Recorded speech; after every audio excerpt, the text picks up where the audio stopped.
speed ayaa khariirada Somaliland ku baahayay bartiisa YouTube-ka. Speed oo waxa weeye khariirada mapka Afrika iska dhex socda ayaa wuxuu arkay in Soomaaliya khariiradeedii la kala gooyay isla markaana waxa weeye isaga oo leh Somaliland weeye meeshan way ka go'day Soomaaliya iyo waxa weeye chunks ba ka soo jeeda halkan isaga oo leh oo waxa weeye khariiradii Afrika saa kala dhigay ay YouTube-kiisa soo dhigay. marka waxa weeye Google ayaa waxay kala saartay maalmaha wad ogeedeenba mapkii Soomaaliya ayay laba u kala goysay isla markaana waxa weeye qardho ilaa iyo wixii ka bilaabma wixii wax allaale wixii xagga waxa weeye qoyiga qardho ka bilow laascaanood sanaag waxaas oo dhanba macal garow salkeeda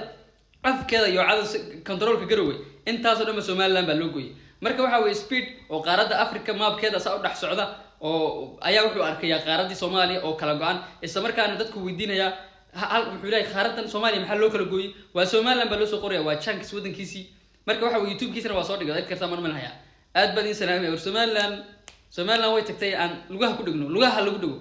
qadaad weynay Somaliland way tagtay lugaha waa inaan ku dhignaa oo dhulka soo jaraa waa in dawladda Soomaaliya isla markaa mapkaas waxa weeye ay hawada ku cunto weeye aad baan salaamayna in kastoo la sheegay in lagu guda jiro isla markaana usbuucan soo socdaba la waayi doonaba aad